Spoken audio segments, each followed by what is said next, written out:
you think you know Henry VIII. The guy with 6 wives, big appetite, and a bigger ego. The king who split from the Catholic Church just to get a divorce. Yeah, that guy. Well, buckle up, because what you've learned in history class barely scratches the surface. The real Henry VIII wasn't just a tyrant. He was a full-blown nightmare. We're talking about a man so monstrously bloated and broken down that his body literally exploded after death. A ruler whose stench could clear a room. A king who used paranoia and cruelty as tools of governance and left a trail of psychological destruction everywhere he went. This is not the story of a mighty ruler. This is the grotesque, tragic, and downright bizarre story of a man whose life was more disturbing than anything in Game of Thrones, and it actually happened. Let's start with his body, or more accurately, the train wreck it became. By the end of his life, Henry VIII wasn't just unhealthy, he was rotting alive. His waist measured 54 inches. That's larger than the height of most people. His weight, around 400 pounds, in an age where the average man was barely 140. But the size was just the beginning. Henry's legs were covered in horrifying open wounds, ulcers that never closed, constantly oozing pus and decaying tissue. These weren't minor injuries. These were infected craters of rot that smelled so bad, some courtiers refused to be in the same room as him. Some reports say the stench was so strong, it carried through multiple chambers. Servants had to draw straws just to see who'd get stuck helping him dress in the morning, because getting close to him was basically a punishment. And you want to know something truly grim. Medical historians now believe Henry suffered from a traumatic brain injury after a serious jousting accident in 1536. He was knocked out cold for 2 hours, basically a death sentence by medieval standards. That injury may have permanently rewired his brain. Before the accident, Henry was known to be charming, energetic, and even athletic. Afterward, he spiraled into paranoid rage, cruelty, and obsession. He changed, and not for the better. There's more. Some experts believe he had Cushing's syndrome, a hormone disorder that causes rapid weight gain, mood swings, and you guessed it, nasty skin ulcers. His health was such a taboo subject that even his royal physicians were terrified to say anything, telling the king he was unwell. That was borderline treason. By his final years, Henry couldn't even walk. He had to be hoisted around on custom-made chairs, and attendants had to bring special commodes wherever he went, because he had little control over his bodily functions. This was the same man who once executed someone just for talking back. Now he couldn't even go to the bathroom without help. But as horrifying as his body was, what happened to his wives might be even worse. We all know the rhyme: divorced, beheaded, died, divorced, beheaded, survived. But that cute little jingle completely sanitizes what these women went through. Henry's marriages weren't just tragic, they were terrifying.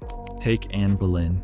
Henry didn't simply decide to end the marriage, he constructed an elaborate, gruesome plot to frame her. He accused her of adultery, incest, and high treason, and to prove it, he tortured her own musician until the poor man confessed to sleeping with her. Oh, and her brother was accused too, and then executed. Anne was forced to watch as 5 men, including her own flesh and blood, were beheaded.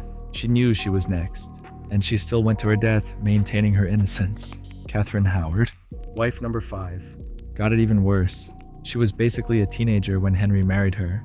When it came out that she'd had past relationships before meeting him, he flipped. Not only did he have her killed, he actually passed a new law making it treason for anyone to marry the king without disclosing their sexual history. That's right, he rewrote the laws of the entire nation because a teenage girl wasn't a virgin. Henry's cruelty wasn't limited to executions. He used psychological torture like a weapon. He'd shower his wives with gifts and attention one day, and the next he'd ghost them, berate them, or threaten them outright. Catherine of Aragon, his first wife, was banished from court and forbidden from seeing her daughter, Princess Mary. Henry even spread rumors that she'd gone insane. She died alone, broken and grieving, still writing letters to Henry, letters he'd never even read. And Anne of Cleves, she got lucky if you can call it that.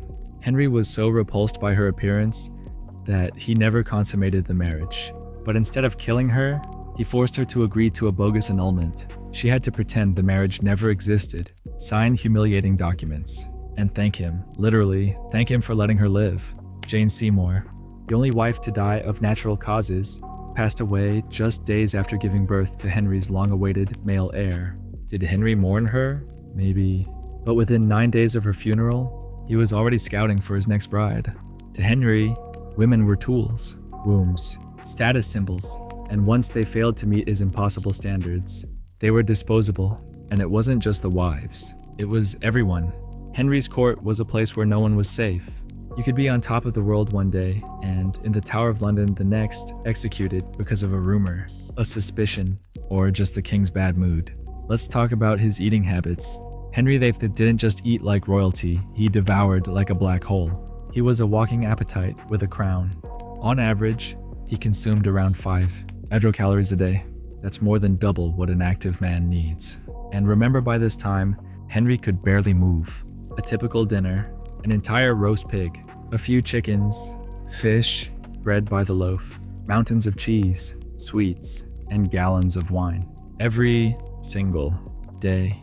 His kitchen operated like a military base. Over 200 people worked around the clock to prepare up to 800 different dishes daily for just the royal household, and Henry expected a taste of as many of them as possible. But the why behind his meals, that's where it gets wild.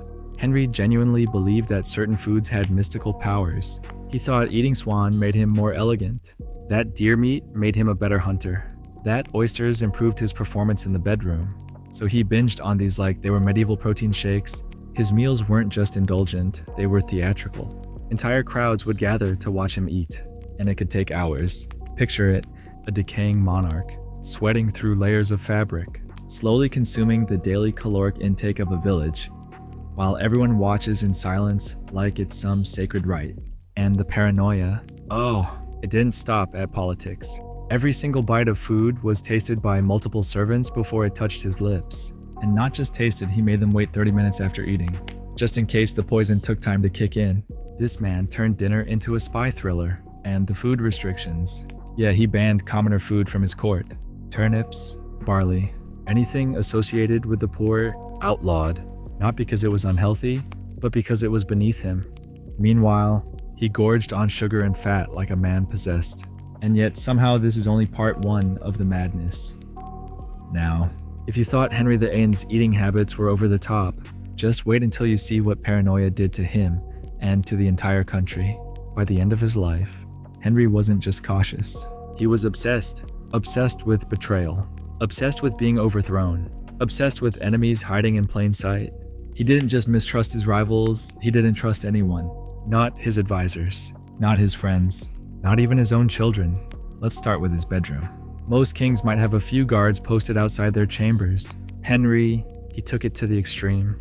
He slept with the loaded crossbows next to his bed. Not one, but multiple daggers under his pillow. He had armored guards stationed inside his sleeping quarters, watching him sleep.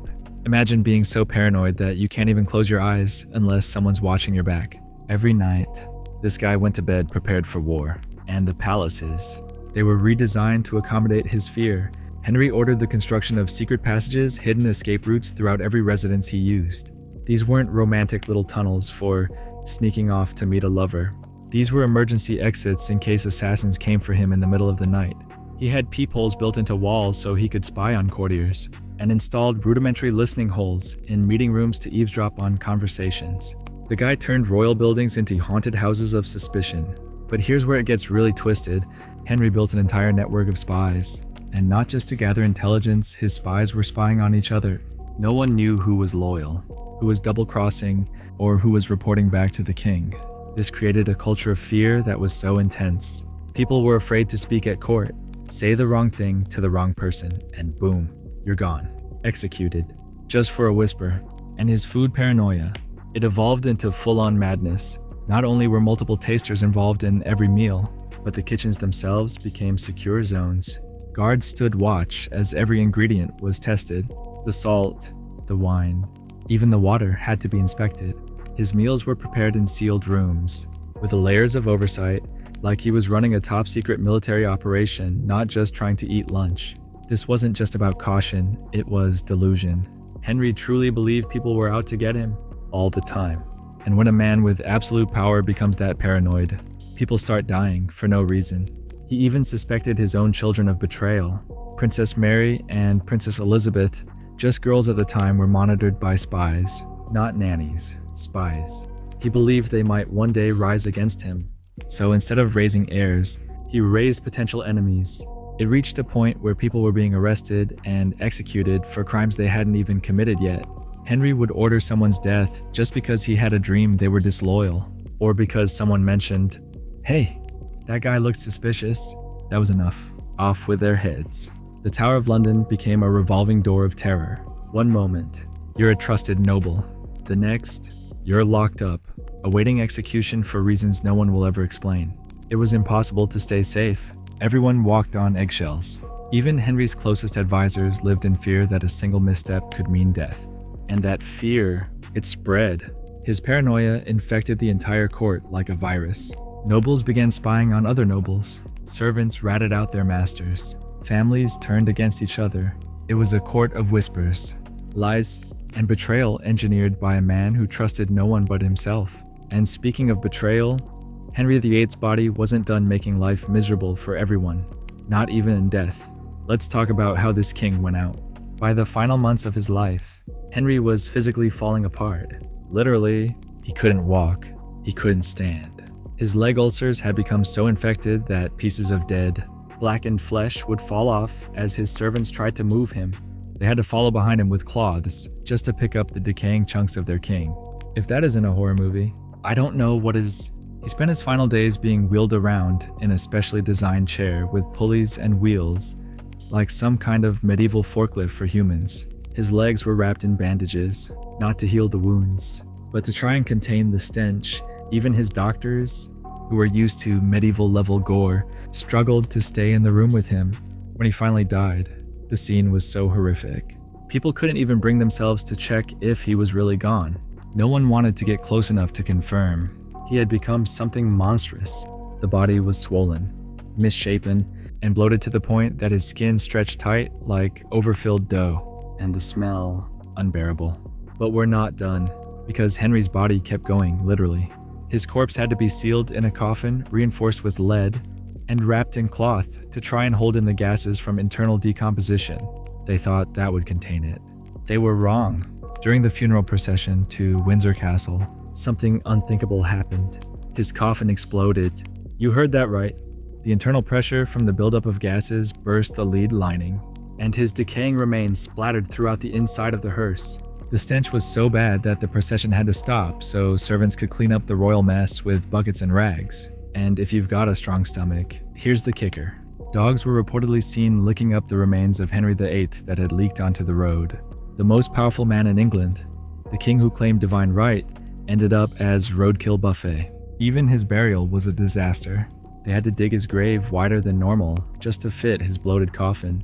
But the weight of his body and all that lead kept collapsing the soil. It took multiple tries just to get him underground, and even then, people claimed that for years afterward, strange smells and sounds came from the tomb. Was it his ghost? Probably not. Just more gas leaking from the corpse of a king who refused to rest quietly. And here's something that doesn't get mentioned in most textbooks. Several of the servants who handled his corpse during those final days died soon after. The likely cause: infections caught from handling a body in such an advanced state of decomposition. Even in death, Henry VIII was a walking, rotting catastrophe. You see, the story of Henry VIII isn't just a tale of a tyrant. It's the story of what happens when absolute power goes unchecked, when fear rules a kingdom, and one man's delusions shape the lives and deaths of everyone around him. This wasn't just a monarch with a bad temper. This was a man whose body, mind, and soul decayed before the eyes of his nation. A ruler so consumed by his own power that he couldn't see the destruction he was causing not just to others, but to himself. And yet, somehow, we're still not done. So, how do you top a king who literally exploded after death? You'd think that would be the final chapter in this horror show. But no, Henry VIII's chaos didn't stop with his last breath. His legacy, his decisions, and the toxic court culture he created kept poisoning England long after he was gone. Let's rewind a little. Because even while he was alive, Henry wasn't just destroying people. He was rewriting the structure of England itself to fit his increasingly delusional worldview. Take the Church of England. We often hear that Henry broke away from the Catholic Church because he wanted a divorce. But what really happened was darker Henry wanted absolute control.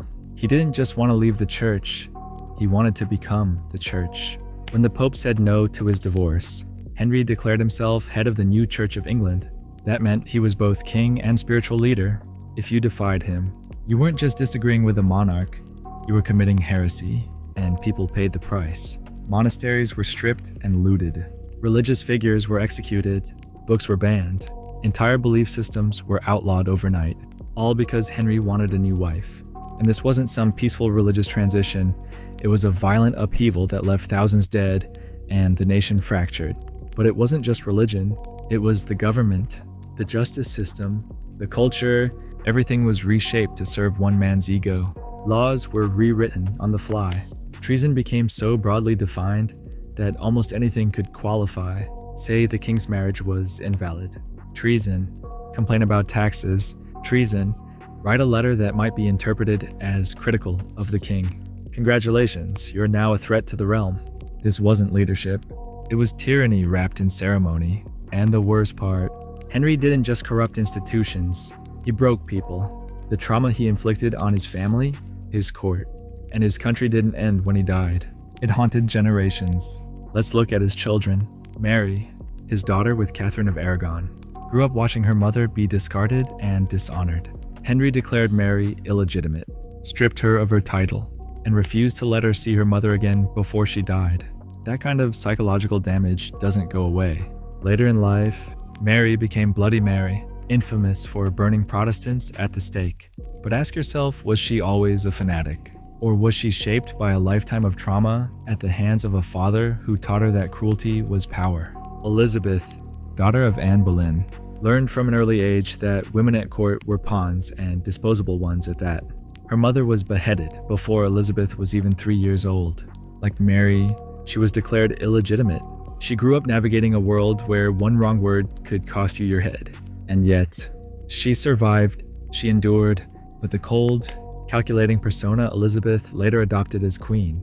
That wasn't just strategy, it was survival. Even Edward VI, Henry's long-awaited male heir, wasn't spared. He was thrust into power as a sickly child, groomed to rule before he could fully understand what the throne even meant. He died at 15, surrounded by scheming advisors trying to manipulate the future of the crown. His reign was short and tragic a footnote in the chaos his father created.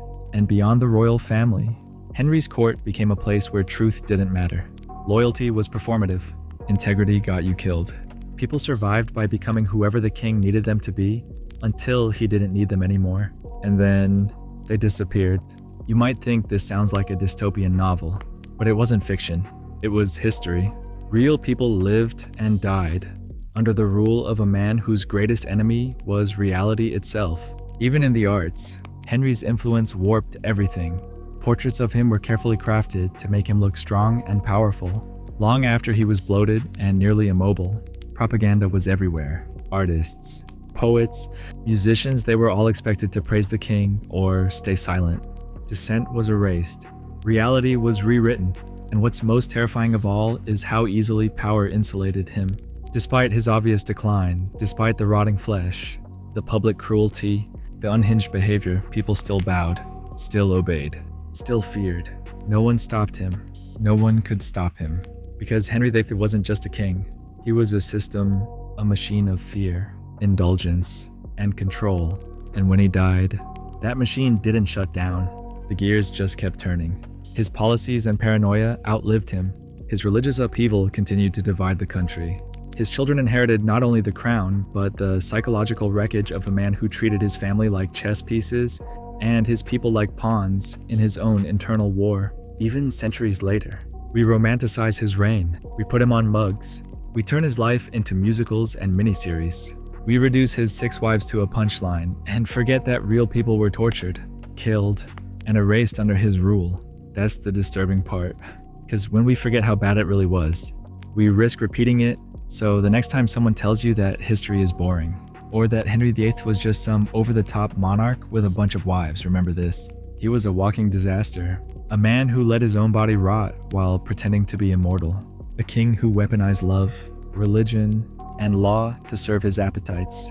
A ruler who ruled through fear, surrounded himself with lies, and turned one of the most powerful kingdoms in Europe into a personal theater of nightmares. And in the end, he left behind more destruction than any war ever could, not just on the battlefield, but in the hearts and minds of those he ruled. So yeah, history isn't boring, it's terrifying. And if this twisted tale of royal power gone off the rails shocked you, hit that subscribe button because there are plenty more stories where this came from.